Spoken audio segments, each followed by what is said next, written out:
அதாவது இப்ப நீங்க சொன்ன மாதிரி இந்த சர்டிபிகேட் கொடுக்கறதுன்ற விஷயத்துல இந்த அதாவது முன்பு விடுதலை புலிகள்ல முக்கிய பங்க வகித்தவர்களும் அல்லது முன்பு தேசியம் தொடர்பாக அல்லது விடுதலை தொடர்பாக மிக தீவிரமாக தங்களை வெளிப்படுத்திக் கொண்டவர்களும், அதேபோல் புத்திஜீவிகள் அல்லது அறிஞர்கள் என்று புலம்பெயர் நாடுகளில் இருக்கின்ற பலரும் இலங்கைக்கு விஜயம் செய்துவிட்டு இங்கே புலம்பெயர் நாடுகளில் வந்து சொல்லுகிறார்கள், அங்கு இப்பொழுது எல்லாமே சொர்க்கமயம், வடக்கென்றால் என்ன கிழக்கென்றால் என்ன, அங்கு எல்லா பிரச்சனைகளும்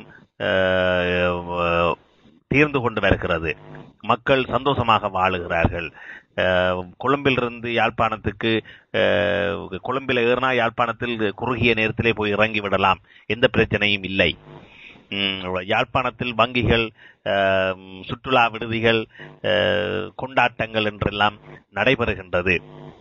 இதைவிட மஹிந்த ராஜபக்ஷ தமிழ் மக்களுக்கு என்ன செய்ய வேண்டும் என்றெல்லாம் இப்பொழுது பரவலாக பேசுகிறார்கள். அங்கு இராணுவ ஆட்சி என்பது அது உடனடியாக அவற்றை நீக்கலாதானே. இவ்வளவு 30 வருஷத்துக்கு பிறகு அந்த நிலங்கள் எல்லாத்தையும் மீட்டால் அதிலே பல மீள் நிர்மாணங்கள், கட்டுமானங்கள், புனர்தார நடவடிக்கைகள், புனர் நிர்மாணங்கள் என்றெல்லாம் மேற்கொள்ள வேண்டும். எனவே படையினர் அங்கு நிலை கொள்ளத்தானே வேண்டும். அங்கு இன்னும் களவு, கொள்ளை, கொலை எல்லாம் நடக்கிறது. எனவே படையினர் கட்டுப்படுத்தத்தானே வேண்டும் என்றெல்லாம் இவர்கள் கூறுவதை என்றதுக்கு அப்பாலும் அங்குள்ள தமிழ் அதிகாரிகள் கூட அதனை தெளிவாக சொல்லுகிறார்கள். எனவே ஒரு நீண்ட ஒரு முது பெரும் அரசியல்வாதி என்ற வகையில் இவை எல்லாம் குறித்து என்ன நீங்க சொல்றீங்க? இவ எல்லாரும் சேர்ந்து அரசாங்கத்தை இதுதான் பழுதாக்கணும்னு நான் சொல்லுவேன். நான் உங்களுக்கு அரசாங்கத்தை கண்டிக்க பயமா இருந்தால் வாய மூடிக்கொண்டு அரசாங்கம் தேவையில்லான்னு போய் அரசாங்கத்தை போட வேண்டாம். அரசாங்கம் போடக்கூடிய வேணா நான் போடுவேன். நான் அரசாங்கத்தை போன்றிருக்கேன், போட வேண்டிய தேவை வந்தா போடுவேன், போடக்கூடிய இந்த செயலில் ஈடுபட்டா போடுவேன். எத்தனை இப்போ இன்றைக்கு நடந்தது பாருங்க. நேற்று நடந்தது பிள்ளைகளை காலையில் சொல்லி ஆர்ப்பாட்டம் நோட்டு என்ன பன்னரம் வச்சுக்கொண்டு ஆர்ப்பாட்டம் செய்தவர்களே விரட்டி அடித்தாங்க.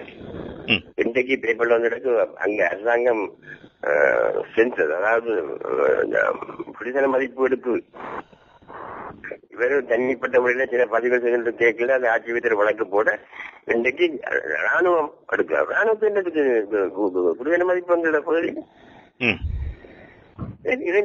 நான் மைந்த சிந்தனையா நாடுது. இப்போ மைந்த சிந்தனையாக்கள் எல்லாம் எல்லாத்த சிந்தனையும் கலந்து இப்ப அது மைந்த சிந்தனையா ஏதோ சிந்தனையா போச்சு. இப்போ மைந்த சிந்தனை சொல்லியிருக்கா ராணுவத்தை போய் அங்க ஆட்டல கலைக்க சொல்லி, மைந்த சிந்தனை சொல்லியிருக்காரு இந்த பதிவுகளை செய்ய சொல்லி, எல்லாம் எடுத்து எல்லாத்தையும் மைந்த சிந்தனை. அது இப்ப ஜோக்கா போச்சு, என்ன ஒரு பகுதியா போச்சு. மைந்த சிந்தனை இப்ப ஒரு பகுதி அப்படி சொல்ல மக்கள் என்ன யாராவது ஒன்று சொன்னா வாய்ந்த சிந்தனைய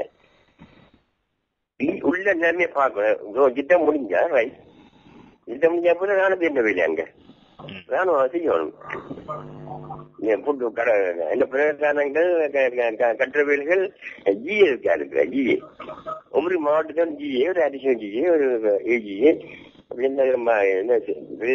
செயலங்களா பிரிச்சு டிஸ்ட்ரிக்ட் செக்ரட்டரி பழைய ஏஜிஏ எத்தனை ஆயிரக்கணக்கான ராணுவ இருக்கல. ராணுவம் தான் மந்திரி செய்யணும். ராணுவம் சில எடுபடிகளும் யாழ்ப்பாணம் வந்து கிடக்குன்னு தெரியாதுல மந்திரி யாழ்ப்பாணத்துக்கு தொண்டு. யாழ்ப்பாணத்துல வாழ்ந்த மக்கள் மொழியில ஒரு வார்த்தை கூட பேச முடியாது. பெரிய உங்களுக்கு சேவை செய்கிறார்கள். இங்க வதக்கி எடுக்கிறார்கள். என்ன கேட்டால் இந்த மக்களை வதக்கி எடுக்கிறார்கள். இங்க ஒரு சேவை அமைந்த சேவையான தேவை இல்லை. மக்களை விட்டா தானாக செய்யுது. எங்களை அரசாங்கம் இவ்வளவு தூரத்துக்கு வந்து இப்படித்தான் உழுவுறது, இப்படித்தான் கூட்டு போடுறது, இப்படித்தான் கேட் திறக்கிறது என்ற காட்டு தர தேவையில்லை. நாங்க நெட்வாலஜிஸ் தான் சந்திரமண்டலத்திலிருந்து வந்தாங்களா யாருக்கும் தெரியாதவர்கள். நாரியத்தை உலகத்துக்கு ஒரு ஆத்த போதிட்டோம். தமிழ்நாடு சரி பெருமையா பேசுறதுக்கு இது கேட்க தெரியாது. உனக்கு மட்டும் தான் நாங்க நாரியம் படிக்கணும். வந்து மக்களை நிம்மதியா வாழ விடுங்க, போட்டு நசுக்கிறீங்களே என்ன? ஏன் என்னதுக்கு ராணுவத்துக்கு எங்கிட்ட புள்ளி விவரங்கள் பாக்கு யார் யார் இருக்காங்க? இப்படி நிறைய இந்த புள்ளிகளை எடுக்க முடியாது. எத்தனை பேர் செத்தது புள்ளிகளை எடுக்க தெரியாதா? ஒரு அறியாத அதெல்லாம் முடிஞ்சு போச்சு, எடுக்க முடியாது. தாயப்படுத்தி விட்டவன், புள்ளியை படுத்தி விட்டவன், பொண்டாட்டியை படுத்தி விட்டவன், புள்ளியனை படுத்தவன் இருக்கிறார்கள். இப்போ பிள்ளைக்கு மாமியால அவரை கூப்பிட்டு உங்களுக்கு ஏற்பட்ட உயிருள்ள பெண்ணா சொல்லிட்டு போறாங்க. கூட்டி கழிக்க தெரியும் எத்தனை பேர் செத்தது, எத்தனை பேர் குண்டி ஓடி பேசிட்டது, எத்தனை பேர் காணால் போனேன். இப்ப காணால் போனேன் 20 உச்சாரத்தானே கொடுக்குறோமே. கம்ப்யூட்டர் அடிக்க போட்டு விட்டா யாரும் தட்டி பார்ப்பான். என்ன அவனை வெளியிட்டு வச்சுட்டான், அவனை வெளியிட்டு வச்சுட்டான். பெரிய ஒரு விஞ்ஞானம் பெருசா முன்னெடுக்கிறா புழுகிற ஒரு நாட்டுல அந்த ஆதிவாசிகளுக்கு தெரிஞ்ச சில கதை சொல்றார்கள். இது தெரியாது. வெளிநாட்டில இருக்கிறவங்க அவையெல்லாம் கம்ப்யூட்டர் உலகத்துல வாழ்றவர்கள் தயவு செய்து அங்கிருந்து இங்க வந்து நீங்க கரெக்ட் சர்டிஃபிகேட் கொடுக்கணும், கண்டக்ட் சர்டிஃபிகேட் நான் கொடுப்பேன். நான் சில சந்தர்ப்பத்தில கண்டக்ட் சர்டிஃபிகேட் கொடுத்திருக்கேன். அதுக்கு எனக்கு பேச்சு கொடுத்து நீங்கள் திட்டண்டு என்ன துரோகிண்டு. நான் அப்படி பெரிய துரோகமா ஒண்ணு செய்யலையே. குற்றத்தை குற்றம் சொன்னேன். யார் குற்றம் செய்தா என்ன, குற்றம் குற்றம் தான். அரசாங்கம் செய்தா என்ன, விடுதலை புலி செய்தா என்ன, நான் செய்தா என்ன, நீங்க செய்தா. அதை விடுத்து போட்டு கொண்டு வந்து ராணுவ அரசாங்கத்தின் அடைப்பின் பேரில் 15 எழுதினமாம். அரசாங்கத்தின் அடைப்பின் பேரு உலகத்திலே ஆக 15 தமிழர்கள் தான் இருக்கிறார்கள். பெரிய தமிழர்கள் அவரை கூப்பிட்டு ஒரு ஹோட்டல்ல விழுந்து தங்க வைத்து பின்ன அவர் எதாவது சர்டிஃபிகேட் கொடுத்தோம். இது எல்லாம் ஆட்சி, எல்லாம் ஆட்சி. ஒரு 15 சேர்ந்து ஒரு அறிக்கை முடியும் புத்திஜீவிகள். ஆக இந்த இலங்கையில 15 புத்திஜீவிகள் தான் இருக்கா. இங்க இந்நேரத்தை தான் ஒர்க் பண்ணணும், இந்நேரத்துக்கு தான் நீங்க போடணும். கேட்கிறேன் புத்திஜீவிகளுக்கு அந்த தங்களோடு சம்பந்தப்பட்ட விடத்தை சொல்லலாம். சும்மா 10 பேர் சேர்ந்து இந்நேருக்கு ஓட் பண்ணி இந்த அரசாங்கத்துக்கு ஆதரவு கொடுங்க, இந்நேரத்து செயற்பாடுகள் மிகவும் திறமையா இருக்கு, முன்பு இப்படிப்பட்ட ஜனாதிபதி இப்படி செயற்பட இல்லை, இதெல்லாம் தேவையில்லாம சம்பந்தப்பட்ட விஷயத்தில எந்தெந்த புத்திஜியா இருந்தாலும் செய்யட்டும். அதை தன்னுடைய துறையில சும்மா 10 பேர் கூடி எங்களை அடித்து கொண்டிருக்கின்ற சம்பவங்களுக்கு எண்ணெய் ஊத்தாமல் ஒதுங்கி இருக்க அந்த இந்த புத்திஜீவிகள். வெளிநாட்டுக்கு போய் போனீங்க தயவு இருங்கோ. உங்களை ஆக யாரும் கட்டுப்படையில்லை. எங்களுடைய ஆக்களும் இருக்கேன், உங்களுடைய ஆக்களும் இருக்கேன், நான் தடுக்க இல்லை. ஆனால் இங்க மிச்சாக்கள் நிம்மதியா விடுங்க பாப்போம்.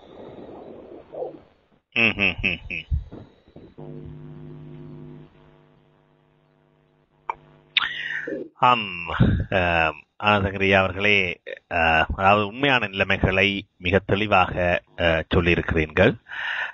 அதற்காக எங்களுடைய GTBC.FM Global Tamil News.net மற்றும் எங்களுடைய உலக நேயர்கள் சார்பிலே உங்களுக்கு மிக்க நன்றியை தெரிவித்துக் கொள்கிறோம். ஒரு விஷயத்தை நான் கூறி முடிக்கிறேன். சொல்லுங்க. சொல்லட்டும். ஆமாம், நீங்க சொல்லுங்க. இந்த புத்திஜீவிகள் அவை சொல்லி விளையாண்டு வாரர்கள் இந்த கரெக்ட் சர்டிஃபிகேட் கண்டக்ட் கொடுக்கணுமல்லோ. அவைய இங்க இலங்கைக்கு வந்தா தயவு செய்து எங்களுக்கு காணிச்சிடுங்க. அதுல இன்னும் தங்களை வந்து பார்க்க சொல்லுங்க. நான் வந்து பார்க்க எந்த இடத்துல இருந்தாலும் நான் போய் பார்க்கணும். பாருங்க உங்களுக்கு எங்க ஓட்டு இருக்கு, எங்க வெடிப்பு இருக்குன்னு நான் காட்டிட்டாரேன். சும்மா வெளியிலிருந்து பார்த்து கொட்டு வந்துட்டு போறேங்க. நான் அவைக்கு நல்ல வடிவாக எல்லாம் விளங்கப்படுத்தி அவளை நம்பத்தக்க வகையில நான் செயல்படுவேன் என்று கேட்டுக்கொண்டு நீங்கள் இப்படி சந்தர்ப்பத்தை நன்றி. எனக்கு இந்த தெரியும் இப்படியா சந்தர்ப்பங்கள் என்ன நானாக வதைக்கிற விடயம் உண்டு. ஆனால் நான் வதைஞ்சாலும் எமது மக்களுக்காக என்ன விட கொடுக்க தயார். நன்றி.